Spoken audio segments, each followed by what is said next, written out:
All right, so hello again, everyone. I think we'll get started, and anybody else who joins us is definitely free to come on in as they come along.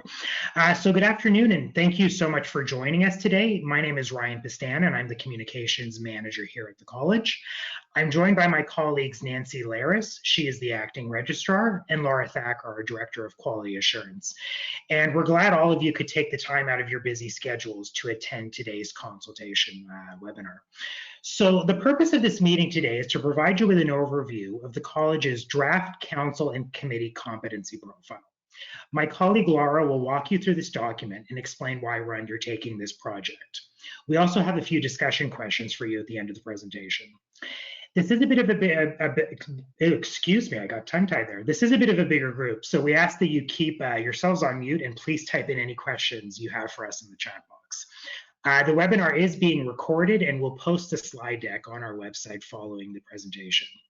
Any questions that we don't answer today will be included in a consultation report that will be made public on our website at the end of the consultation. So without further ado, I'll turn it over to my colleague Laura to begin today's presentation. Laura?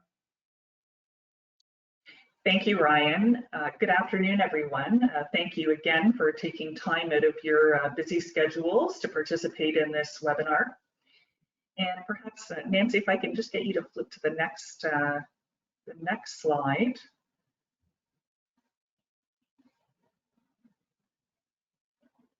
Thank you.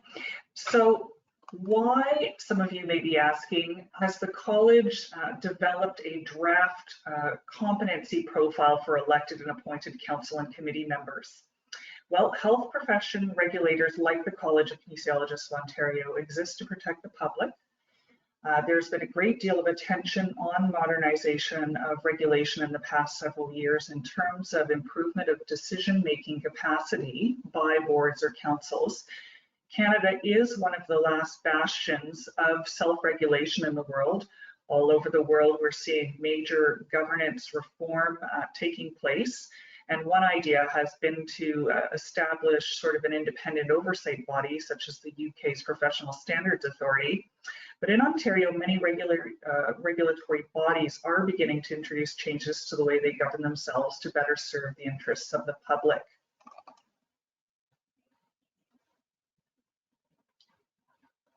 Next slide, please.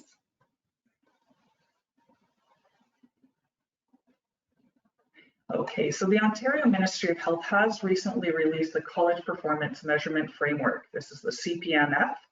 Health regulatory colleges are required to report information about their governance, organization, and actions. The idea here is to strengthen accountability and oversight and improve college performance with their public protection mandate. The first measurement and domain within the CPMF document is governance, and it concerns efforts undertaken by colleges to ensure that their councils and statutory committees have the requisite knowledge, skills, and judgment to warrant good governance and decision-making. The first standard under this domain includes a measure that, where possible, council and statutory committee members have the knowledge, skills, and commitment needed to effectively perform their roles prior to taking their position. The ministry is looking here for evidence that kinesiologists are eligible to stand for election to council only after meeting predefined competency or suitability criteria and attending and orientation training about the college's mandate and expectations pertaining to the role and responsibilities. And similarly, they have that expectation for statutory committee candidates. The standard includes another measure that council and statutory committees regularly assess their effectiveness and address identified opportunities for improvement through ongoing education. So the college has been monitoring these developments and discussing how it can enhance its own processes. And if any of you have noticed in our strategic plan, the first goal has to do explicitly with that. The college is committed to improving the way it operates with respect to governance by developing a competency profile of qualifications to use in the selection of council and committees, developing training mechanisms for council and committees, and increasing openness around processes to select council and committee members. The ultimate goal being that council and committees make the best possible decisions to improve patient and client safety and reduce risk of harm. Thank you. So I would like to emphasize here that the development of this profile for the election and selection of council and committee members is really just the first step in a larger process of governance reform decisions that need to be made by council in a move towards competency-based assessment and education. Much more to come. So the competencies, are the foundation from which other pieces will flow, such as assessment or screening processes, further training and development implemented, and evaluation of council and committee performance. They will all be tied back to the competencies. So implementation of clearly defined competencies for council and committee members is obviously a key component to ensuring effective governance. And if we think about governance in terms of who has decision-making authority, how decisions are made, and how an organization is accountable to stakeholders, then governance really helps an organization to achieve its mandate, which for a college like ours is about regulating kinesiology in the public interest. Across Canada, regulators have identified universal principles of good governance. They include things like council composition, having a variety of skills, competencies, and practices, appointments being competency-based, a competency-based model applying to both council and committee members, a list of competencies for individuals as well as council as a whole, and incorporating initial screening for self-selection. Another element common here is mandatory training for entry-level competencies for all council or board members, chairs, and adjudicative committees. So the profile really defines the knowledge, skill, judgment, and attitude and experience requirements for effective performance in the position of a council or committee member. We conducted a literature review and environmental scan of other regulators' competency profiles, and this draft profile was largely adapted from the Health Profession Regulators of Ontario's, that's HPRO, Boards Council's competencies document. So the council and committee competency profile will have a number of functions. It will firstly communicate to registrants, the government, the public, employers, the requirements to be a member of council or committees in terms of determining the suitability and eligibility of individuals who wish to become council and committee members. It will also help the college to evaluate the performance of council and committees in meeting their public protection mandate. It will help inform the development and orientation for addressing any gaps that are identified, and inform marketing and recruitment strategies to address vacancies as well as succession planning. So the profile indicates, if you've been through it, you'll see that there's a level to which individual members should possess the competency, and whether the competency is present as the person assumes the role or whether it can be developed further on in the role. So these would be core competencies that would also probably apply to committees and committee members. At a later date, the college would probably define an additional set of committee-specific competencies that could be further developed once a member is appointed to a committee. And then there would be further training that would probably be provided later on in the role. So where the profile will be used, it will essentially help in the election and selection of council and committee members. So college is run by a council similar to a board of directors. Council sets strategic direction and making decisions that protect and promote the public interest.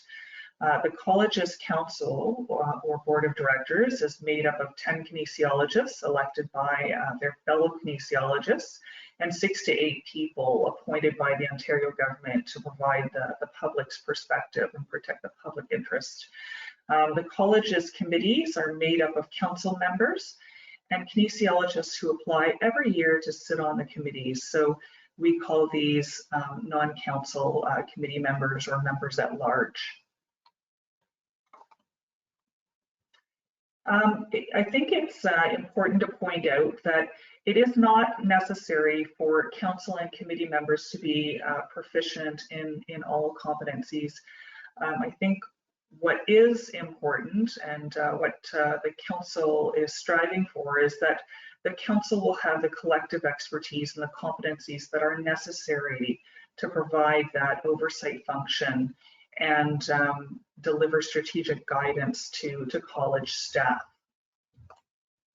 So rather than reviewing all 12 units, what we'd like to do today is just touch on the highlights, especially competencies that may be unique to health profession regulation. So if you have the document open, that might be helpful as we go along. So profile, again, distinguishes between competencies for individual council and committee members and those expected of council or committees as a whole. The individual competencies would be things that or skills that an individual would bring and or acquire through perhaps orientation and training prior to beginning their roles. They're organized into 9 units as follows. So understanding governance responsibilities and fiduciary duties, financial and organizational oversight, leadership, professionalism and good character, emotional intelligence, communicator or communication skills, thinks broadly, thought processes, inclusiveness, respectful of diversity, and understanding of public sector and health systems. So for Unit 1, understanding governance responsibilities and fiduciary duties, this means understanding the role, fiduciary duties, and stewardship responsibilities of a council member, including effective governance principles.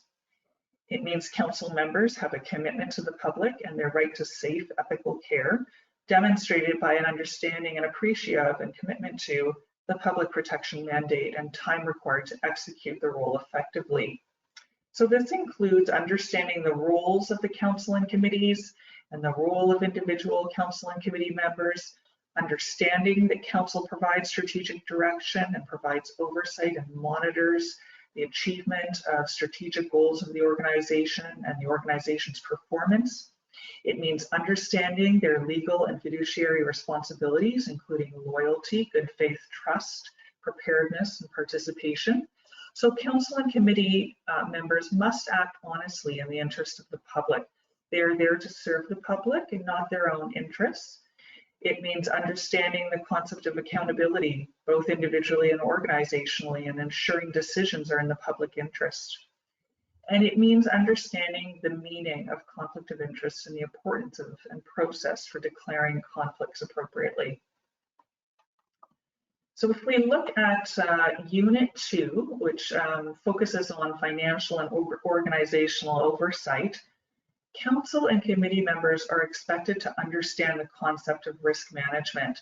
And this means committing to identification and mitigation of organizational risk. They need to understand processes for managing people. They need to understand finance and accounting, so reporting concepts and terminology, how to interpret financial statements, the role of council, management, and auditor in financial reporting, being able to read, interpret, and question financial statements to make informed decisions.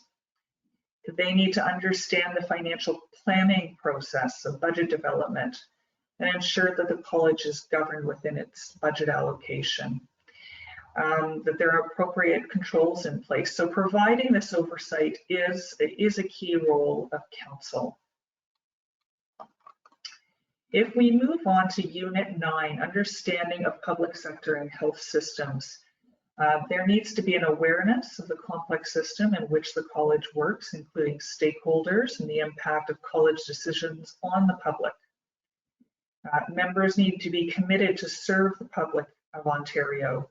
They need to have a knowledge of the concept of public interest and the ability to place the interests of the broad public ahead of the interests of individuals and organizations and to communicate this to others. They need to have knowledge of the health regulatory system, its purpose, how it functions, and have knowledge of the legislative framework and procedures relevant to the health regulatory processes. So understanding that accountability relationship to the Ministry of Health, analyzing the potential impact of decisions on the public, and the ability to think strategically about systemic issues and the role of the organization in the broader regulatory and profession-specific sectors. So while individual council and or committee members will have competencies to varying degrees, overall it is important that the council and committees themselves have a collective set of competencies through one or more council or committee members that enable to govern the organization effectively. So this would include, as shown on the slide, diversity, experience, and knowledge. So for diversity, the aim here is obviously to have council or committees that represent broad perspectives and experiences so that deliberations are informed and decisions include and respect diverse perspectives. What does this mean? Representation from various cultures, individuals with differing gender identities, diversity of educational training, regional diversity, individuals with various physical abilities, attributes, and challenges, and a diverse set of background, including work experience. So indicators for this competency might include the adoption of recruitment strategy to ensure diverse representation, evaluating board or council performance using measures that assess inclusivity, recognizing organizational risks that lack of diversity can present, and a formalized process to respond to non-inclusive behavior. In terms of experience, looking for experience in governance work, either at a board, committee, or community level, having experience as part of a leadership team of an organization, and in a leadership position for an organization or a board. And in terms of knowledge, this could include clinical knowledge, so knowledge of legislation and regulations governing the profession, and in-depth knowledge of the professional practice standards, having knowledge of the regulated health profession being governed, so in our case, kinesiology, having an understanding of organizational justice and the importance of workplace behavior, having an understanding of the importance of and process for strategic planning, the setting of long-term strategic goals for an organization. So we have received a few questions about the profile to date pertaining to experience. Well, one registrant had asked, these leadership competencies seem to ask a lot of junior members or members without extensive leadership experience. Is it the intent of council to exclude certain members from sitting on council? And while I can't comment on what the outcome of the consultation will result in, or what council will determine to be sort of the assessment or screening process, I think the idea behind the overall council competencies is to ensure that you have a good mix and the collective competence and breadth of perspective to govern an organization effectively. So it's not necessary for all council and committees to be proficient in all the competencies. What's important is that they bring that collective expertise that are necessary to provide oversight and guidance to the organization. So an individual that doesn't have extensive board experience may not be automatically excluded.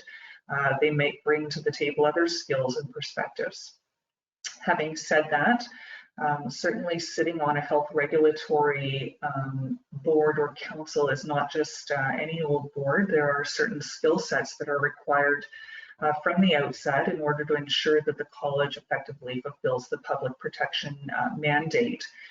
So the intent is not to exclude individuals who may bring a different perspective and provide diversity in decision making. It really is to improve equity and avoid a council that sort of looks the same and sounds the same. So that was sort of a very quick overview of the highlights of the competencies. And I think what we'd like to do now is open up the webinar for discussion. We have prepared some questions for you, and certainly if you have individual questions, we would welcome them as well as comments. Please feel free to type your questions into the chat box. So I'll just read off while you're doing that, the questions on the slide here. Are the competencies in these units clear? Is there anything missing? Are the competencies important or relevant to board or council committee governance? If not, how do you feel that they should be amended? And do you feel that they promote openness and transparency and equity in the selection process? And then thank you. The next set of questions is there anything that has been left out that you would like to see added or clarified?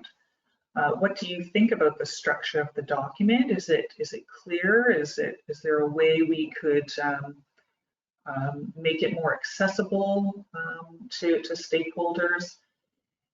And then, finally, has this webinar been helpful in clarifying the intended purpose of the profile?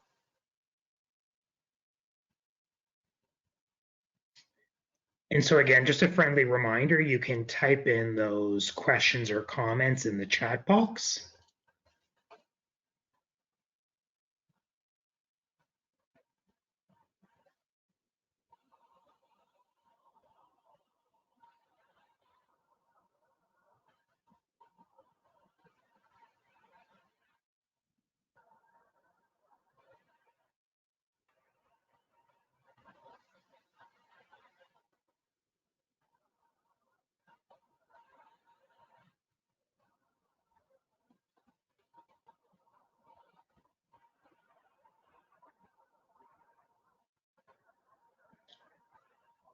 All right, so Laura, I'm not seeing anything come in at this stage. All right, well, I think what I'll do is just talk then about the next steps in this process, and you can continue to have a think about, if there's anything that you'd require sort of further clarification about, and feel free to type away in that chat box. In terms of next steps, the council in March will be looking at potential eligibility criteria for the election to council and an appointment to committees. They will probably be proposing bylaw amendments, which would reflect eligibility requirements, and these would be circulated externally to stakeholders for comment. And then determining a screening committee terms of reference for looking at who meets sort of the eligibility requirements to sit on council and committees. And then finally determining an evaluation framework for council and committee performance.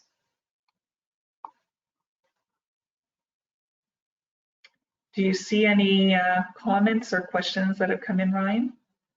Nothing yet at this stage. So I think with that, Laura, maybe we'll do our wrap up. Nancy, if I could just ask you to advance to the next slide.